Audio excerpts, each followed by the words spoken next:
সবাইকে আসসালামু আলাইকুম। শীত কিন্তু চলে এলো আর এই শীতেই বাহারি রকমের পিঠার আয়োজন উৎসব দেখা যায়।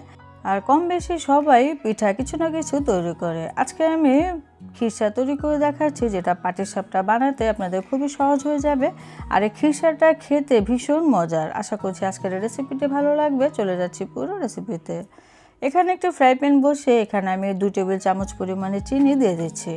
চিনিটা দিয়ে আমি কিছুক্ষণ অপেক্ষা করব। চুলার জালটা আমি কিছুটা কমিয়ে রেখেছি। এখানে আমি প্রায় 2 টেবিল চামচের মতো পানি দিয়ে দিলাম, যেন ক্যারামেলটা খুব সুন্দরভাবে তৈরি হয়। কিছুক্ষণ পরে দেখা যাবে চিনিটা গলে এরকম একটি ক্যারামেল তৈরি হয়ে গিয়েছে। এরকম যখন হালকা কালার চলে আসবে তখন আমি দিয়ে দিচ্ছি 1 লিটার পরিমাণে দুধ। দুধটা আমি প্রথম থেকে চুলায় বসিয়ে রেখেছিলাম, এটা বলক এসে গিয়েছে। আর সেই গরম দুধটা আমি এই ক্যারামেলের উপরে দিয়ে দিচ্ছি। ক্যারামেলটা বেশি কালার করা যাবে না, তা না হলে আবার খিসাটা কিন্তু তেতো লাগবে। ক্যারামেলটা একটু করে দিলাম যেন খিসার কালারটা বেশ সুন্দর আসে। তো এখন আমি নেড়েচেড়ে দিয়েছি, ক্যারামেল কিন্তু খুব সুন্দরভাবে মিশে গিয়েছে। এখন চুলার জালটা মিডিয়াম রেখে দুধটাকে অর্ধেক করে নিতে হবে।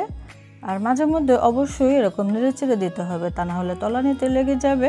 তো আমি বেশ কিছুক্ষণ পর ফিরে এলাম। দুধটা কিন্তু শুকিয়ে অর্ধেক হয়ে গিয়েছে এবং কালারটাও বেশ সুন্দর আসছে। এখন আমি এখানে গুঁড়া দুধ দিয়ে দেবো, সেজন্য কিছুটা লিকুইড দুধ রেখেছিলাম। এখানে আমি আধা কাপ পরিমাণে গুঁড়া দুধ দিয়ে দিলাম।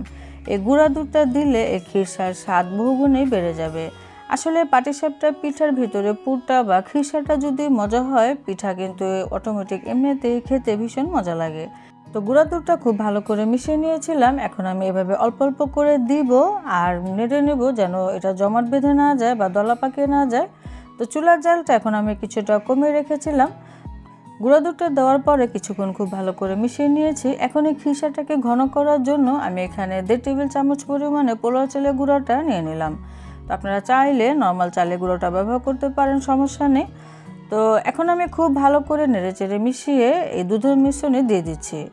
দিয়ে খুব ভালো করে নেড়েচেড়ে মিশিয়ে নিতে হবে, তা না হলে আবার দলা পাকিয়ে যাবে। চুলার জালটা আমি কমিয়ে রেখেছি। তো বলক আসার সাথে সাথে দেখা যাবে খিসাটা ঘন হতে শুরু করেছে, ঠিক এরকম। তো এই পর্যায়ে নেড়েই দিতে হবে, থামানো যাবে না, তা না হলে আবার খিসা একটু লেগে গেলে কিন্তু খাওয়া যাবে না। তো এরকম একটু ঘন হয়ে এসেছে। এখন আমি এখানে দিয়ে দিচ্ছি দুধের সর, এটাকে আরও বেশি টেস্টি করার জন্য। তো আধা কাপ পরিমাণে দুধের সর দিয়ে দিলাম এবং সেই সাথে এখানে আমি আধা চা চামচ পরিমাণে এলাচি গুঁড়া এবং সামান্য একটু লবণ দিয়ে দিলাম। লবণটা অপশনাল, চাইলে দিতে পারেন, না দিলেও চলবে। তো দুধের সর দেওয়ার পর দেখা যাবে একটু আবার পাতলা হয়ে গিয়েছে। তো একটুখানি ভুনে নিতে হবে। আমি এখানে সামান্য একটু ঘিও ব্যবহার করেছিলাম, আপনাদের হাতে কাছে ঘি থাকলে এখানে একটু দিয়ে দিবেন। তো আমি কিছুক্ষণ জাল দিয়ে নিয়েছি, কালারটাও বেশ সুন্দর আসছে। আমার খিসা কিন্তু হয়ে গিয়েছে। আর এরকম লিকুইড থাকা অবস্থায় নামিয়ে নিতে হবে, তা না হলে আবার বেশি ঘন হয়ে যাবে। এখন আমি একটু পরিবেশন করছি। আমি একটি বাটিতে বেড়ে এটাকে ঠান্ডা করে নেব। খিরসা থেকে যখন গরম ভাবটা চলে যাবে তখন আমি ফ্রিজে নর্মাল পোর্শনে রেখে দিয়েছিলাম কয়েক ঘন্টার মতো, তারপরে বের করে আপনাদের সাথে পরিবেশন করলাম। তো ঠান্ডা হয়ে গিয়েছে, এটা এখন এই পর্যায়ে আছে, আপনারা দেখে নিশ্চয়ই বুঝতে পারছেন।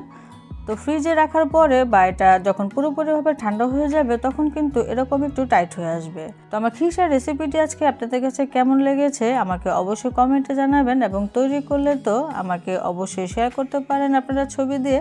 আর যদি কোনো ভিডিও দেখার থাকে তাহলে আমাকে অবশ্যই কমেন্টে জানাতে পারেন, আমি অবশ্যই চেষ্টা করব।